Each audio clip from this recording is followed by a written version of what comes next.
आज हम फिर से आ गए हैं एक नई मूवी का एक्सप्लेनेशन लेकर। आज हम बात करेंगे 2019 की इट चैप्टर 2 के बारे में। इस मूवी का यह सेकेंड पार्ट है। इसका फर्स्ट और सेकेंड पार्ट दोनों कनेक्टेड हैं। फर्स्ट पार्ट में लूजर क्लब के 6 बच्चे पेनीवाइज को उसके मकसद में कामयाब होने से रोकते हैं। मूवी की स्टार्टिंग में लूजर क्लब के बच्चों को ही दिखाया जाता है जो पेनीवाइज की बातें करते हैं। यहाँ बेव बोलती है कि हमने पेनीवाइज को मारा नहीं है, वो 27 साल बाद वापस आएगा। यहाँ मैं आपको लूजर क्लब के बच्चों के नाम बता देता हूँ जिससे मूवी को समझने में आसानी रहेगी। यहाँ पर Bev, Bill, Richie, Mike, Ben, Eddie और स्टैनली है। मूवी में अब 27 ईयर बाद एक फेस्टिवल में दिखाते हैं जहाँ पर कुछ लड़के 2 लड़कों को मारते हैं, जिसमें से एक लड़का बुरी तरह से घायल हो जाता है और उसको उठाकर नदी में फेंक देते हैं। वह लड़का हेल्प के लिए आवाज लगाता है लेकिन उसका दोस्त उसकी हेल्प नहीं कर पाता है। तभी नदी के दूसरे किनारे पर कोई खड़ा होता है जो उसको हाथ देकर हेल्प करता है।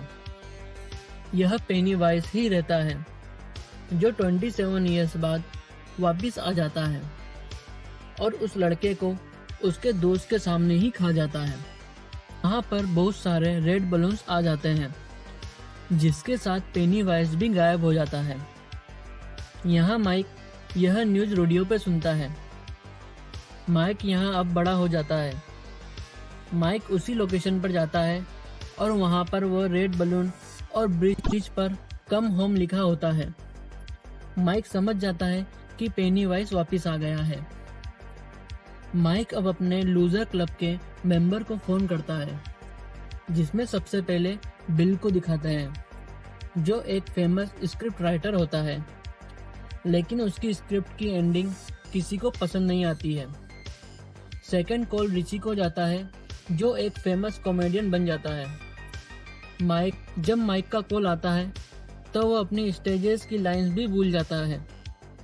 यहाँ थर्ड कॉल पर बिली को दिखाया जाता है जो ड्राइविंग कर रहा होता है और माइक के कॉल आने पर उससे बात करता है और उसी टाइम पर उसका एक्सीडेंट हो जाता है। फोर्थ कॉल बेन को जाता है जो एक आर्किटेक्ट बन गया है। फिफ्थ कॉल स्टैनली को जाता है जो माइक के कॉल के बाद बाथटब में सुसाइड कर लेता है। लास्ट कॉल बेव को जाता है जिसकी शादी हो जाती है और वो माइक के कॉल आने पर उसी टाइम उसके हस्बैंड से झगड़ा करके चली जाती है। नेक्स्ट सीन में चैप्टर 1 का ही दिखाते हैं जहाँ पर एक सीवरेज लाइन से बहुत सारी बॉडी बाहर निकलती है जिसमें से हेनरी बच जाता है। यहाँ हेनरी को उसके फादर को मारने के जुर्म में अरेस्ट कर लेते हैं। अब प्रेजेंट में दिखाते हैं जहां हेनरी एक रेड बलून देख के हंसता है और वो समझ जाता है कि पेनीवाइज आ गया है। हेनरी को उसकी रूम में दिखाते हैं जहां वो पलंग के नीचे एक रेड बलून देखता है। वो उसको निकालता है तो वो फट जाता है। यहाँ हेनरी का दोस्त आता है जो मर चुका है। वो हेनरी को उसके नाइफ देता है। यह सब पेनीवाइज उसको दिखाता है। यहाँ नेक्स्ट सीन में सभी लूजर क्लब के मेंबर एक रेस्टोरेंट में मिलते हैं और वो अपनी पुरानी बातें याद करते हैं। यहाँ माइक उनको बताता है कि पेनीवाइज वापस आ गया है। यहाँ सब डर जाते हैं। माइक पेनीवाइज को मारने के बारे में बताता है। यहाँ अब सब अपनी फॉर्चून कुकीज खोलते हैं जिसमें उनको स्टैनली के नाम के साथ कुछ वर्ड मिलते हैं। यहाँ बेल उन वर्ड को मिलाता है तो वह guess what Stanley could not cut in line बनती है। अब कुकीज में से कुछ चीजें निकलती है और सब पर अटैक करती है। यहाँ यह सब पेनीवाइज ही करता है और उनको इल्यूजन दिखाता है।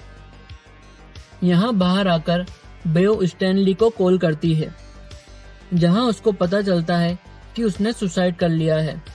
यह सुनकर सब डर जाते हैं और वहां से जाने लगते हैं।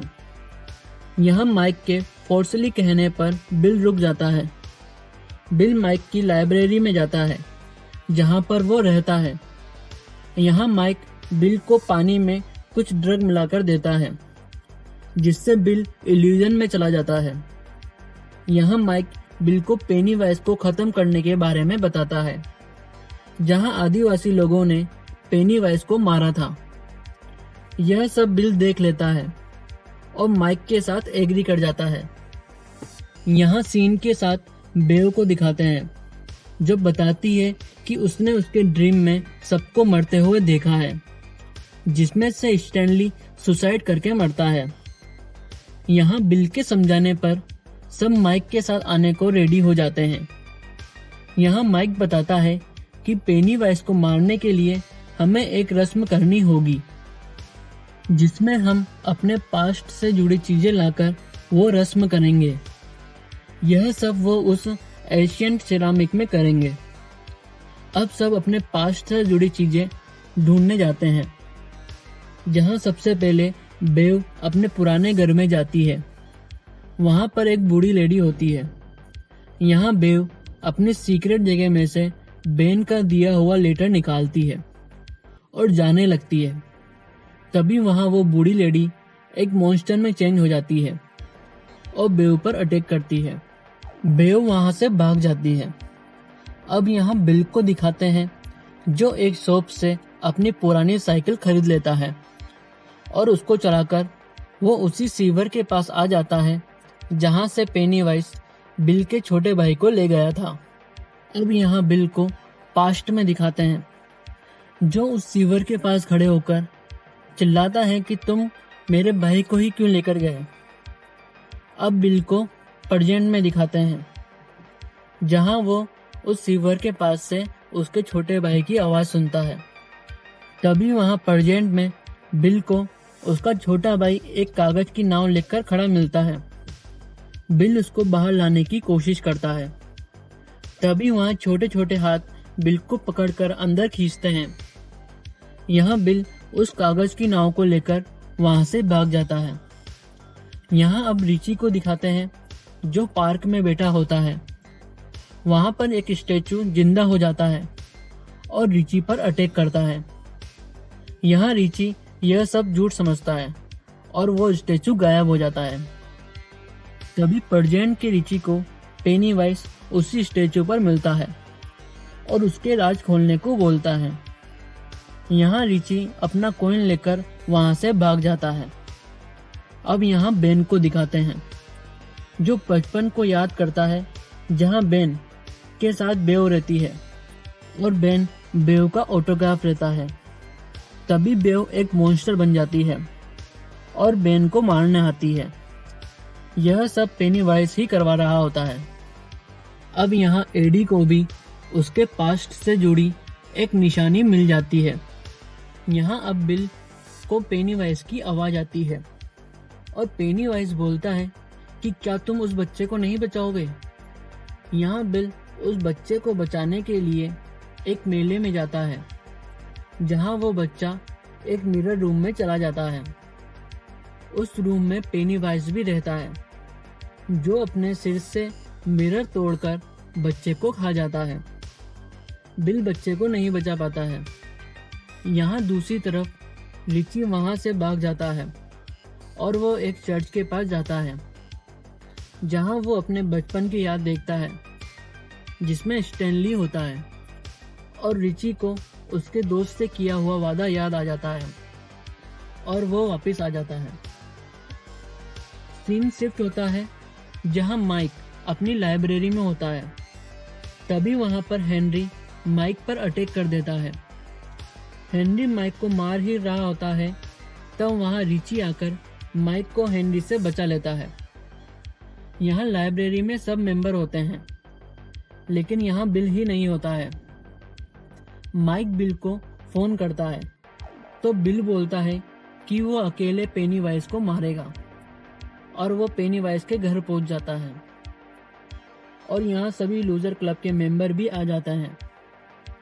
अब सब उस घर में जाते हैं जहां पर पेनीवाइज सबको अलग अलग कर देता है और बेन पर अटैक करता है। पेनीवाइज बेन के पेट पर एक चाकू से होम एट लास्ट लिखता है, लेकिन पेनीवाइज उनको नहीं दिखता है। यहाँ बेव को मिरर में पेनीवाइज दिखता है और वो बेन को मारने से पहले मिरर तोड़ देती है। यहाँ दूसरी तरफ एक फ्रिज में स्टैनली होता है जो रिची और बिल पर अटैक करता है और रिची को मार ही देता है। तभी वहाँ बेन आकर चाकू से स्टैनली को मारता है और रिची को बचा लेता है। अब सब मेंबर पेनीवाइज को ढूंढते हैं और एक दरवाजे तक पहुंचते हैं। तभी वहां बेव पर वही बूढ़ी लेडी अटैक कर देती है और उसको पानी में ले जाती है। यहाँ बेन और बिल बेव को बचा लेते हैं और उस दरवाजे के अंदर जाते हैं जहां पर पेनीवाइज पहली बार आया था। यहाँ अब माइक वो रस्म करता है और सब अपने पास्ट से जुड़ी चीजें उसमें डाल देते हैं। यहाँ माइक उसमें आग लगा देता है। तभी वहां डेथ लाइट्स आ जाती है और उस पोर्ट में जाती है। पोर्ट में पेनीवाइज का असली रूप होता है। यहाँ पोर्ट में से एक बलून निकलता है और बहुत बड़ा होकर फट जाता है। यहाँ अब पेनीवाइज आ जाता है। यहाँ माइक की गई रस्म पेनीवाइज पर काम नहीं करती है। पेनीवाइज माइक को बोलता है, तुमने इनको बताया नहीं कि इस रस्म के बाद क्या होता है। यहाँ इस रस्म के बाद वो आदिवासी मर गए थे। यहाँ सब माइक पर गुस्सा करते हैं। माइक बोलता है कि हमें रस्म पर विश्वास करना होगा। पेनीवाइज यहाँ एक बड़ी सी स्पाइडर में बदल जाता है और सब पर अटैक करता है। पेनीवाइज उन सबका उनका डरावना विजन दिखाता है। यहाँ रिची अब पेनीवाइज पर अटैक करता है। तभी पेनीवाइज रिची को डेथ लाइट दिखाकर खुद के वश में कर लेता है। यहाँ एडी एक रोड से पेनीवाइज के मुंह में फेंक देता है जिससे रिची बच जाता है, लेकिन पेनीवाइज वहाँ अपने स्पाइडर हाथ से एडी को मार देता है। यहाँ सब समझ जाते हैं कि वह अब मर जाएंगे, लेकिन माइक बोलता है कि हमें उस रस्म पर विश्वास करना होगा। हम पेनीवाइज को इसी रूप में नहीं मार सकते। हमें इसको छोटा फील करवाना होगा। और यहाँ पेनीवाइज को जोकर छोटा जोकर बोलते हैं, जिससे पेनीवाइज छोटा होने लगता है। यहाँ जितना पेनीवाइज से डरते हैं उतनी ही उसकी पावर बढ़ती है।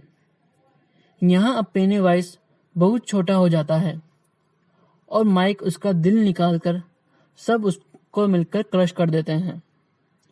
यहाँ पर एडी मर जाता है और वह पूरा घर टूटने लगता है। यहाँ पर सब बाहर आ जाते हैं और वह घर पूरी तरह से डिस्ट्रॉय हो जाता है। अब यहाँ पर सब अपनी अपनी जगह पर आ जाते हैं और मूवी के एंड में लूजर क्लब के मेंबर को उनको बचपन में दिखाते हैं और मूवी यहीं पर खत्म हो जाती है। तो गाइस, आपको यह मूवी कैसी लगी? लाइक और कमेंट करके बताएं। आगे ऐसे ही एक्सप्लेनेशन देखने के लिए चैनल को सब्सक्राइब कर